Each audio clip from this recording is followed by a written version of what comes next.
Hello ma'am, कैसे हो आप? मैं ठीक हूँ मैम।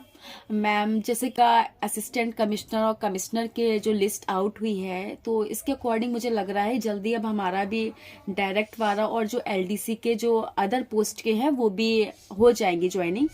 तो आप मुझे बताएंगे कि इंटरव्यू के टाइम पे कौन कौन से ऐसे डॉक्यूमेंट हैं जो हमें ले जाने ही होते हैं। अदरवाइज कुछ ऐसे भी डॉक्यूमेंट होते हैं, अगर हम उनको नहीं उस टाइम पे प्रोवाइड करवा पा रहे हैं तो हम वो बाद में जमा कर सकते हैं कुछ अंडरटेकिंग वगैरह देकर। तो प्लीज आप हमें बताइए कौन से मैंडेटरी डॉक्यूमेंट्स हैं जो कि हमें ले जाना ही होता है, और वो कौन से डॉक्यूमेंट्स हैं जो हम बाद में प्रोवाइड करवा सकते हैं स्कूल में ज्वाइनिंग करते समय। तो पहले तो उन सभी कैंडिडेट्स को मेरी तरफ से बहुत बहुत बधाई जो कि इंटरव्यू की तैयारी कर रहे हैं, और बहुत जल्द रिजल्ट जो है वो आने वाला भी है, चाहे वो एलडीसी का हो या फिर डायरेक्ट वाले का। तो आपको जो ओरिजिनल डॉक्यूमेंट्स हैं वो कौन कौन से लेके जाने हैं, तो उसके बारे में मैं आपको बता देती हूँ कि सबसे पहले और जो सबसे इम्पोर्टेंट डॉक्यूमेंट है वो आपकी 10th की मार्कशीट और सर्टिफिकेट है। इसी के आधार पर आपकी जो एज है वो वेरीफाई होगी। और जो दूसरा डॉक्यूमेंट है वो आपकी 12th की मार्कशीट और सर्टिफिकेट है।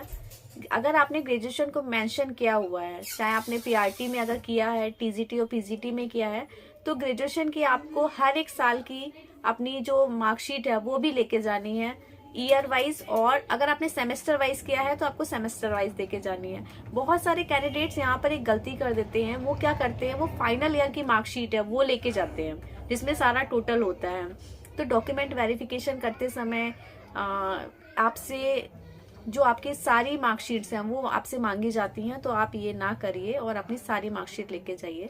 आपको डिग्री ले जानी होती है, अगर आपके पास ओरिजिनल डिग्री नहीं है तो आप प्रोविजनल डिग्री के लिए अप्लाई कर दीजिए। और प्रोविजनल जो डिग्री है वो विद इन 6 मंथ के लिए ही वैलिड होती है, इस बात का ध्यान रखिए। होगा। पीजी के लिए आपको अपने दोनों साल की जो है वो मार्कशीट लेके जानी है। अगर हम बात करें यूपी की, तो यहाँ पर पीजी जब आप करते हैं तो आपको अलग अलग ईयर की जो मार्कशीट है वो नहीं मिलती, आपको एक ही फाइनल मार्कशीट मिलती है, तो आप वो लेके जाइए और साथ में डिग्री भी लेके जाइए। Thank you ma'am. तो अब बात करते हैं कास्ट सर्टिफिकेट की। अगर आप ओबीसी कैटेगरी के हैं और क्रीमी लेयर के हैं तो आपको कोई भी रिजर्वेशन का लाभ जो है नहीं मिलेगा, आप जनरल में ही काउंट होंगे। और अगर आप नॉन क्रीमी लेयर में हैं तो आपको जो है एनेक्सर 1 का जो प्रोफार्मा है उसको लेके जाना, उस सर्टिफिकेट को लेके जाइएगा।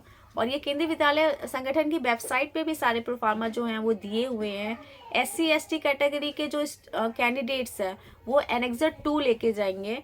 अगर आपके पास स्टेट वाला सर्टिफिकेट है तो आपको घबराने की बात नहीं है, आप वहाँ पर अपना डॉक्यूमेंट वेरिफिकेशन है वो करवाइए और साथ में एक डिक्लेरेशन भी दीजिए कि आप ज्वाइनिंग के टाइम पे अपना जो सेंट्रल गवर्नमेंट वाला जो प्रोफार्मा है उसको आप बनवा के उस सर्टिफिकेट को आप वहाँ पे जमा कर देंगे विद इन 1 मंथ में या विद इन 3 मंथ के अंदर। ऐसा आप ऐसे सपोर्टिंग डॉक्यूमेंट ये वहाँ पे लगा सकते हैं। EWS वालों को इनकम एंड एसेस सर्टिफिकेट लेके जाना होगा, और ये एक ही साल का वैलिड रहता है, तो आप इस बात का ध्यान रखेंगे। आपकी जो टोटल फैमिली इनकम है वो 8 लाख से ज़्यादा नहीं होनी चाहिए। आपके हर एक घर के हर एक सदस्य के जो टोटल फैमिली इनकम है वो सब मिलाकर 8 लाख से ज़्यादा नहीं होनी चाहिए, और इसके लिए जो है वो एनेक्सर 3 है। तो ये तो बात हो गई कास्ट सर्टिफिकेट की। अब बात करते हैं टीचिंग कोर्स की। अगर आपने जेबीटी किया है after 12th, DLED, BLED, BEd, BTC। अच्छा, BTC का मैं एक बात बता दूं, इंटरव्यू के दौरान डॉक्यूमेंट वेरिफिकेशन हुआ था तो ये BTC जो टर्म था उनको नहीं पता था, तो मुझे उनको बताना पड़ा था कि ये भी एक टीचिंग कोर्स है। और जिन्होंने क्वालिफाई कर लिया इंटरव्यू में जो जा रहे हैं उनको हो सकता है ये बात सामने उनके आए, तो घबराए नहीं, वो बता दें कि ये भी एक टीचिंग कोर्स है। और बीएड वाले कैंडिडेट्स भी, जब तक सुप्रीम कोर्ट का ऑर्डर नहीं आता है आप अपनी जो तैयारी है वो करते रहिए। और ये जो टीचिंग कोर्स आप लेके जाएंगे, अगर आपने सेमेस्टर वाइज किया है तो सेम प्रोसेस है, आपको हर एक सेमेस्टर की या हर एक साल की जो आपकी जो मार्कशीट है वो भी लेके जानी होगी। PWD जो कैंडिडेट्स हैं वो अपना मेडिकल सर्टिफिकेट बनवा के लेके जाएं। थैंक यू मैम, जो आपने बताया आई थिंक ये सारे कैंडिडेट्स के लिए बहुत हेल्पफुल रहेगा। तो क्या आप मुझे बताएंगे कि डोमिसाइल के बारे में आपने कहीं मेंशन नहीं किया, क्या ये मैंडेटरी होता है eight the time of verification इसको ले जाना? हाँ मैम, आप डोमिसाइल सर्टिफिकेट को लेके जाइए और ये भी एक तरीके से आपकी आइडेंटिटी प्रूफ में ही आ जाता है। जितनी भी मार्कशीट है वो आपको लेके जानी है, और अपना जो सर्टिफिकेट आपको मिला हुआ है तो वो भी आपको साथ में लेके जाना है, आपको कुछ भी छोड़ना नहीं है। ओके, सेम विद सीटेट के साथ भी होता है, क्योंकि आप डिजी लॉकर से आप घर पर तो किसी का नहीं आ रहा है मार्कशीट और सर्टिफिकेट सीटेट का, तो डिजी लॉकर से हमको निकलवाना होता है, तो उसमें मार्कशीट अलग आता है और सर्टिफिकेट अलग आता है। तो जैसे कि एक दो कैंडिडेट्स ने मेरे से पूछा भी था कि उनका अभी तक डिजी लॉकर पे शो नहीं हो रहा है, तो ऐसे कैंडिडेट्स क्या करें जो अभी उनका सर्टिफिकेट नहीं आया, वो सिर्फ उनके पास ऑनलाइन मार्कशीट है, एक तरीके से ऑनलाइन रिजल्ट है, सॉरी मार्कशीट नहीं। तो आप अपना जो ऑनलाइन वाला है वो आप प्रिंट आउट निकाल के उसको सेल्फ अटेस्टेड करके आप वहाँ पे जमा कर देंगे, और साथ में एक डिक्लेरेशन भी दे दीजिए कि आपकी जो जब ज्वाइनिंग होगी तो आप वहाँ पे जाके अपना जो है सीटेट का, तब तक शायद आपकी आ जाएगी और आप वहाँ पे जमा कर दीजिएगा। थैंक यू मैम, ये तो बहुत ज़्यादा प्रॉब्लम कर रहा था, क्वेश्चन समझ में नहीं आ रहा था क्योंकि उसका कोई भी डॉक्यूमेंट हमारे पास ऐसा नहीं था।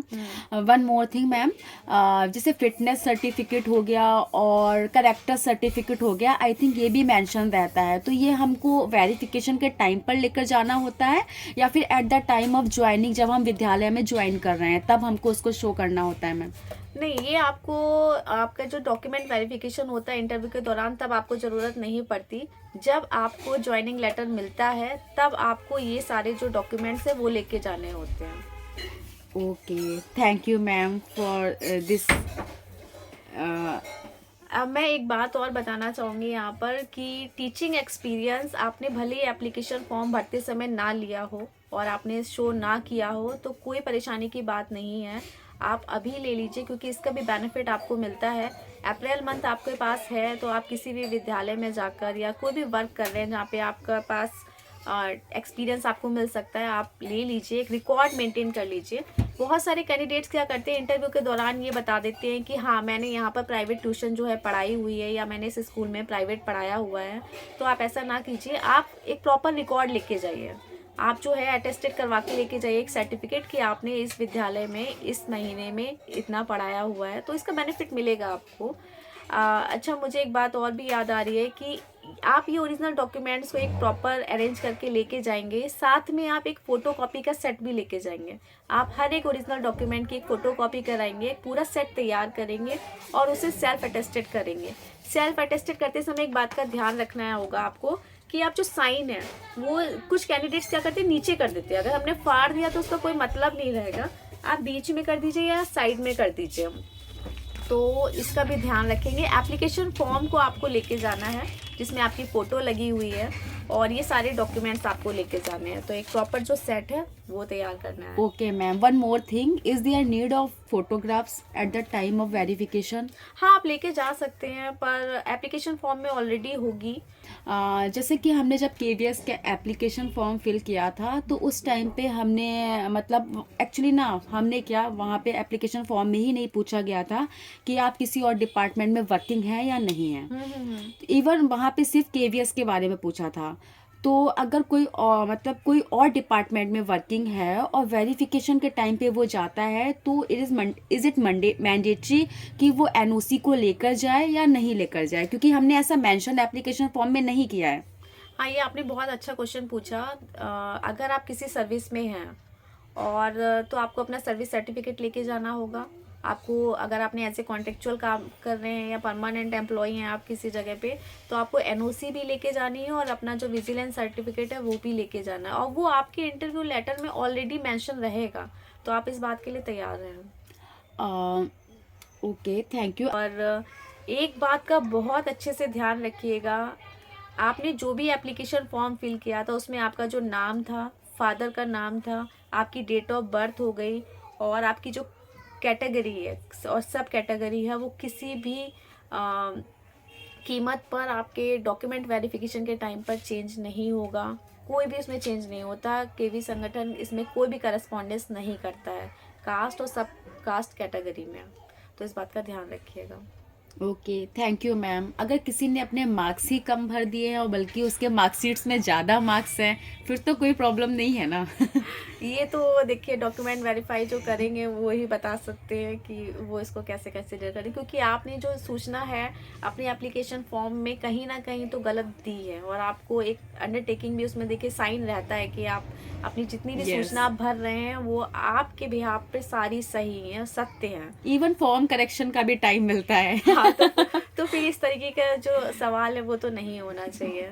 एक बात और ध्यान रखें, जो अनएम्प्लॉयड एससी और एसटी कैंडिडेट्स हैं उनको इंटरव्यू के दौरान जाने के लिए जो सेकेंड एसी का ट्रेन का और बस का फेयर मिलता है, तो आपको एक अंडरटेकिंग देनी होती है कि आपको ये प्रूव करना होता है कि आप एससी और एसटी कैटेगरी के हैं और अनएम्प्लॉयड हैं, बेरोजगार हैं, और आपकी जो अर्निंग है वो कहीं से नहीं हो रही है। तो आप अपनी जब ट्रेन का टिकट लेके जाएंगे या बस का टिकट, तो आपको वहीं जाके तुरंत ही आपको कैश मिल जाएगा। तो ये एक बेनिफिट है एससी और एसटी कैंडिडेट्स के थैंक यू लिए। मैम। एससी और एसटी कैंडिडेट्स को इनकम सर्टिफिकेट ले जाने की ज़रूरत नहीं है। Okay, is there any criteria जो इनकम सर्टिफिकेट होता है वो एप्लीकेशन फॉर्म भरने से पहले का होना चाहिए, या फिर हम बाद में भी बनवा के उसको दिखा सकते हैं वेरिफिकेशन के टाइम पर? नहीं, ma'am, is there any criteria for income for OBC candidates? हाँ, अगर आप ओबीसी नॉन क्रीमी लेयर में हैं तो आपकी जो इनकम सर्टिफिकेट जो आप लेके जाएंगे वो 8 लाख तक का होना चाहिए टोटल फैमिली इनकम आपकी, और वो विद इन 1 ईयर का ही वैलिड होता है। तो ऐसा नहीं है कि आपने ये जो सर्टिफिकेट्स हैं आपके एप्लीकेशन फॉर्म के बाद किए हों, तो आपको उससे पहले ही आपको ये अपने तैयार कर लेने थे। Okay ma'am. मैम, बहुत सारे कैंडिडेट्स होते हैं वो वेरिफिकेशन का टाइम पर जो डॉक्यूमेंट्स लेकर जाते हैं वो प्लास्टिक के एनवलप पर या फिर वो प्लास्टिक की फाइल का यूज़ कर लेते हैं।